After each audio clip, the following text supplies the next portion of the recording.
And I'm trying to communicate this to my subconscious, my unconscious, my overconscious, my underconscious. Hard Rock Lunchbox.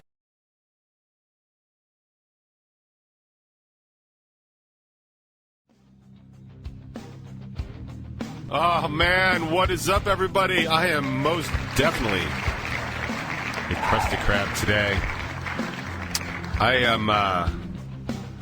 I'm late. Sorry, I'm late. I'm late. Nope, not that kind of late. I'm late, and I'm sorry.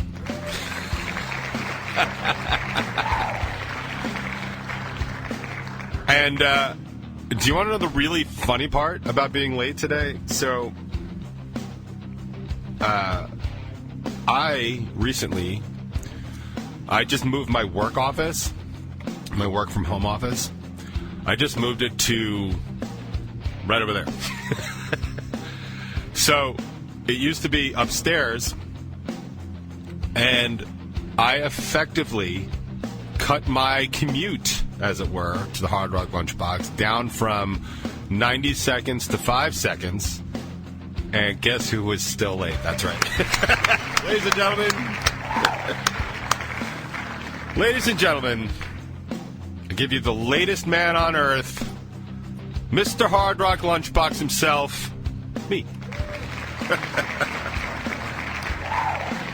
I just can't do it. I cannot seem to do it. If you want to join the conversation today, and you want to insult my latitude, that's fine. You can do that at 99WNRR.com. And just to correct some of the nonsense going on in the chat right now, no, I was not supreme late, because as everybody knows, if I was supreme late, I would have tomatoes and sour cream, and I do not. So, not supreme late. Although, you know, when I first went gluten-free, one of the problems I had was that I rehearse to, like, I don't know, anywhere from like 11 to midnight. And so, driving home, if I went up Long Beach Road, I think it is. Yeah. There's a Taco Bell option there. I don't know what town that is. It might be Island Park. It might be Oceanside, actually. There's a Taco Bell there that I used to go to all the time. Now, my favorite Taco Bell food, and I'm going to air quote that, was always a soft taco supreme. Like, even just saying it starts my salivary glands. My stomach is starting to digest its pancreas. Well, not its pancreas, but my pancreas. It really, for me, was the greatest invention Taco Bell ever had. I'm a huge fan of the Nacho Bel Grande, and I could do an entire sideshow on that and what I think has happened to them over the years, but, like, I can only talk about food so much right now because I'm starving. Literally starving. Starving to death. Look, if I turn sideways, you won't even see me. You'll have to wait 2 weeks to see that on the top 20. But I used to get the soft taco supreme. It was like my favorite thing from Taco Bell. And then when it became gluten-free, I had to make the switch to hard taco, like crunchy taco supreme, which is so not as supreme as the soft taco supreme. It's almost supreme less. It's definitely supreme light. But I remember eating, and like I don't understand why we can send corporate assholes to space, and we cannot come up with a corn tortilla that just doesn't break and just like spill all over. Like, I mean, the number of times I had to like take my floor mat of the van and just dump it out because there was like a half a taco's worth of stuff in there. It just fall all over the place. But I didn't come here to talk about that. What did I come here to talk about? I have no idea. I'm really tired. I also have not eaten yet today, so if I seem a little bit lightheaded and loopy, that's probably what it is. Steadily and consistently going back to the gym, which is a big win for me. Thank you very much. I'm at that point now where I am so sore all the time that I look at my, like, arms and stuff. Like, I'll look at, like, my biceps, and I don't understand why they're not just, like, huge. Like, I feel like I'm sore enough that, like, my muscles should just, like, have muscles on top of them. Like, I should be, like, all Johnny Bravo about it. But, like, I'm just not. And that disconnect that I think, it's not just me. Like, I know other people have said this, but, like, the disconnect in my head, like, that whole body image, that body dysmorphia, like, you know, I don't have the thing that kind of leads to, like, bulimia and anorexia, where it's like your body image is fatter than you are. So, like, you just keep losing weight because you're never going to satiate that body image thing. I have the opposite body image. Like, in my brain, I'm still, like, you know, 23, 22, or, you know, if I'm feeling pretty good, it's like 17 and landscaping every goddamn day. And I was just ripped at that age. And I think that was, like, the last mental picture I took. Like, my brain was like, I was probably getting ready to go out or go to school or whatever. My brain was like, I'm going to take this picture. I'm going to save it to favorites. Oh, favorites is full now. And I don't have, like, a single other picture of me since then. So, like, mentally in my head, I'm like, cool. I just landscaped. My hair is still feathered. And I'm, like, you know, 20-something years old, if that. And I got to get a reasonable mix of, like, the reality, like a real reality crush. Like, every day, like, I will say, I guess I missed that a little bit about, like, and I don't want anybody to do this, so please, this is not a marching order. But, like, there was a good reality check in playing shows all the time and having people post pictures of you that are like, cool, man, that's really cool that you went to that Blimp show this week. Oh, that's a Revel 9 show. Oh, I see. Untag. Because there's nothing really that gets you, like, to smack the burger out of your mouth faster than having, like, an Andy Sexton picture of you from here, full chin. Like, you know, like, you ever see those Star Wars characters that, like, have gills and stuff? Like, that's me, but no gills. Like, that's really what those pictures were. And so I haven't had that check in some time. But anyway, so I'm back at the gym. It's been 2 weeks now, 3 weeks at the gym. I am not ready for the Olympics yet. I know, I was surprised as well, but that's kind of where we're at. I don't know if everybody else has started going back. I know the gym is still hella light. In fact, the only people at the gym are actually just the people that are on the machines and devices that I want to use, and it seems to be like a pretty consistent 2 or 3 people, and that's basically it.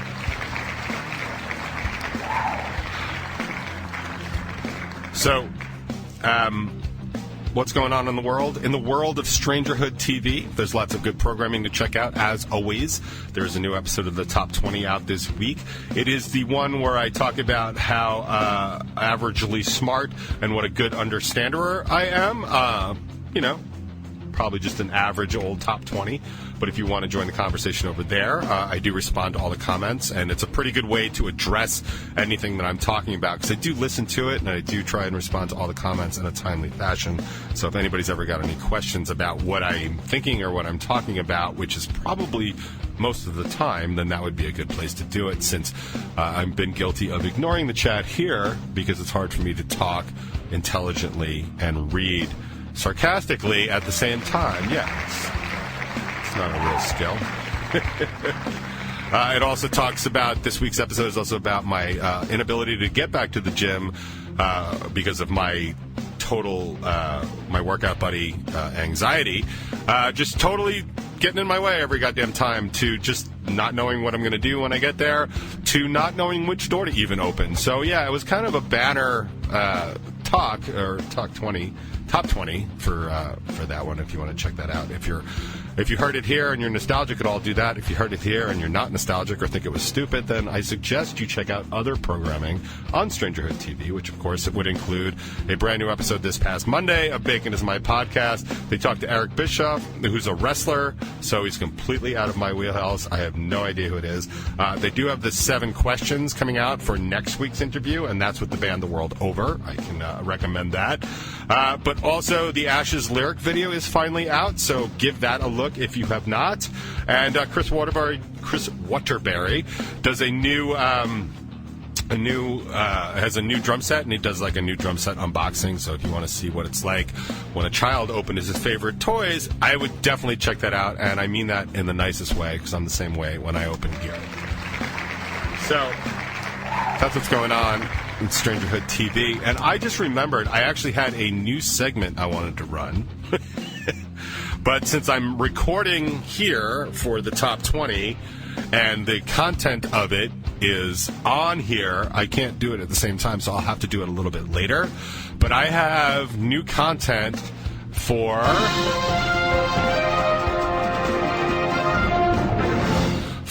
According to Noodle, and I have video content of it. I may throw it in as a bonus to the top 20 here. I think technically, since he's a member of Rebel 9 and it wasn't a Rebel 9 practice, I do have the rights to his images, his likeness, his images. But I will say the content, it's more like unlikeness and images that I have the rights to in this, because he has a lot of stuff to say about Deftones and Chino in particular. And I know that people tend to be kind of pro-Deftones around here, so unless you want to start thinking worse or lesser of Noodle like I do, then I don't necessarily know that you want to check that out. But I might just play it here later so we can get a flavor for it, and it'll make me laugh, and that's fun too.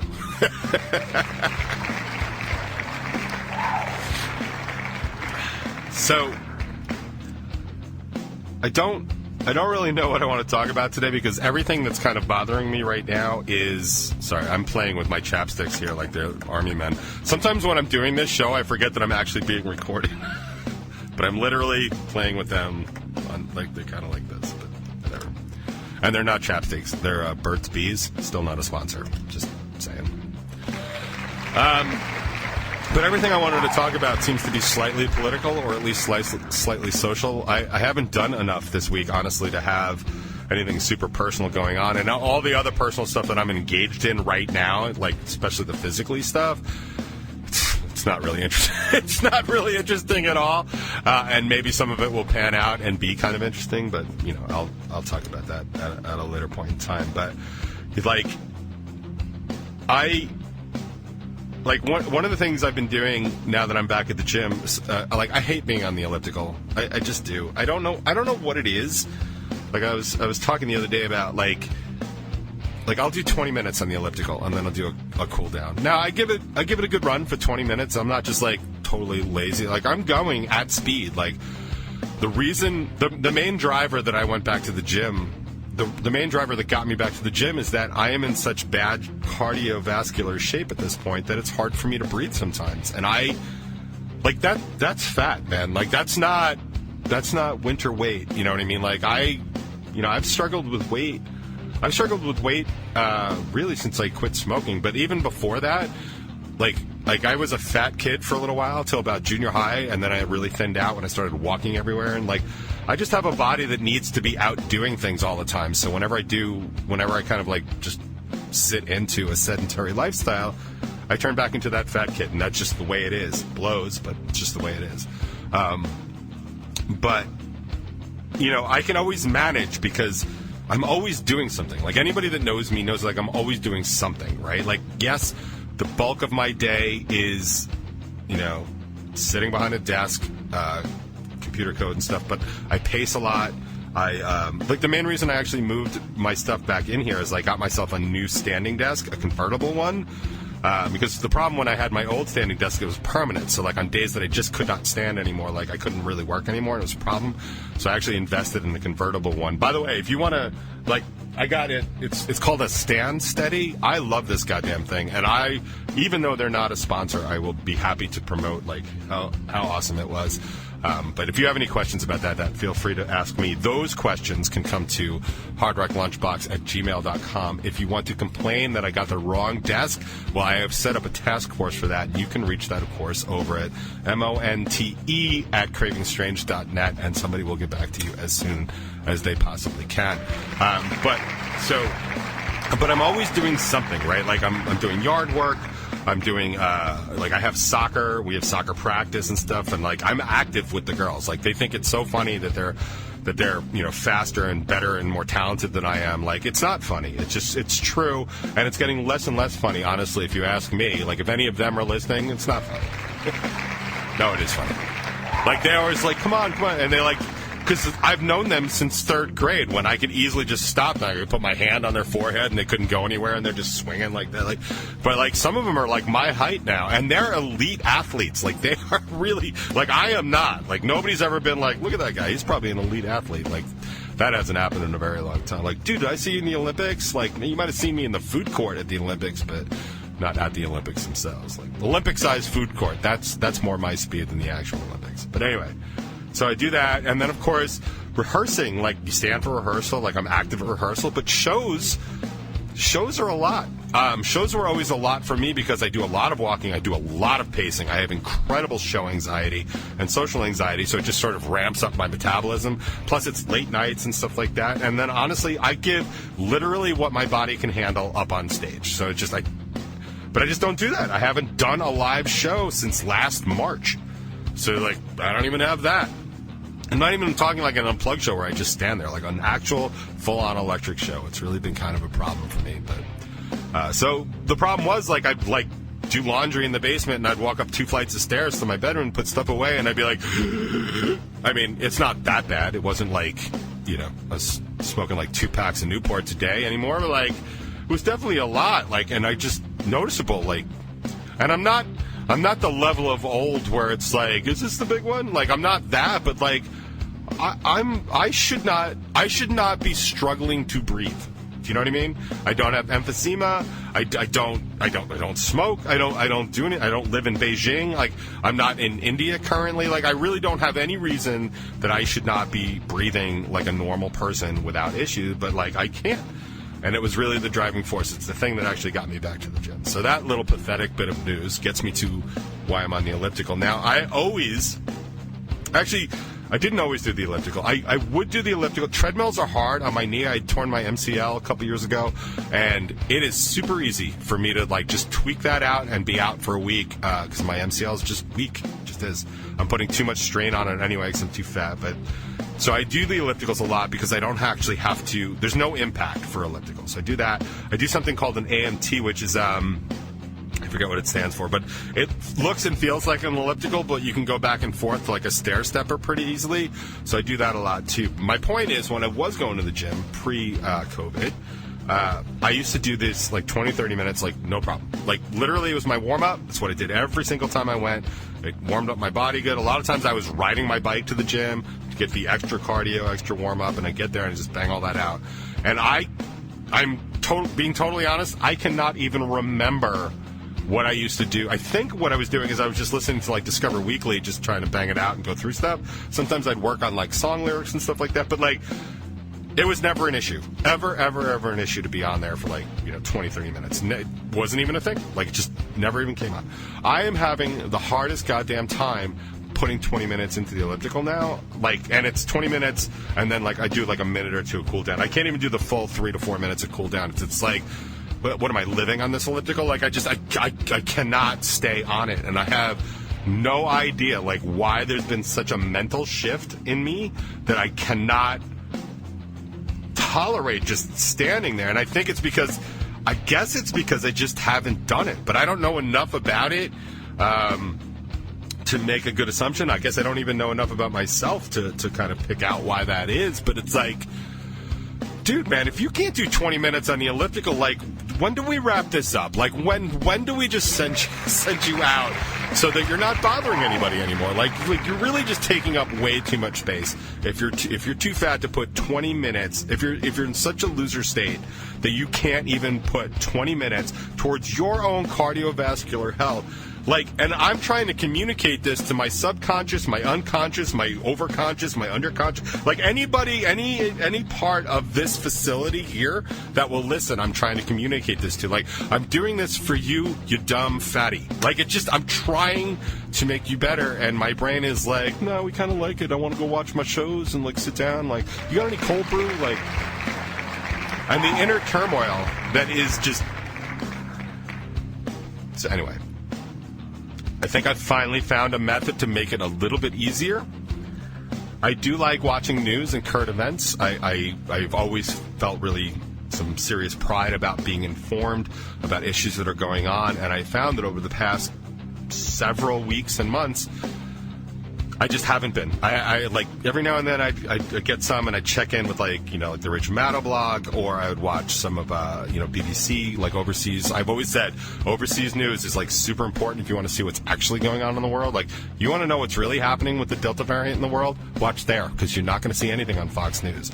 Like you're talking about all the records we're hitting with COVID cases in the Midwest and the South. Like why do you think that is? Because people aren't getting vaccinated, and which I don't have a problem with. If you don't want to get vaccinated and you have reasons to not get vaccinated and you're still playing it safe, that's fine. If your reason for not getting vaccinated is because COVID doesn't exist, then you're an idiot and you're a social problem and a pariah, honestly. Like, that's not a real reason. If you have a real reason for doing it, an educated, intelligent, or I don't even have to agree with it, but a well-thought-out reason, that's fine. If you're just like, no, government's putting microchips in, like, dude, if you're worried about microchips and you have a smartphone, then you have a serious conflict of interest that you probably need to figure out. But I'm not here to talk to you about that. My point was I'm getting to watch all my news feeds then, and it's starting to take the heat off that 20 minutes because it is interesting stuff. And I was going to tell you about some of the stuff I learned today, but I've now talked for 21 minutes and basically ruined the whole top 20. Does anybody know how many weeks I've done the top 20? It feels like a lot. It feels like I've been doing it for months. I should check that out. I just got to make sure I don't miss the 1-year anniversary. But that won't be till next year, I'm sure. I'm not sure. What's just undershore? Like, I'm not unsure. I'm mid-sure, kind of sure, semi-sure, all-day sure. That's deodorant. Deodorant I could use. I don't do antiperspirants. I know. You didn't need to know that.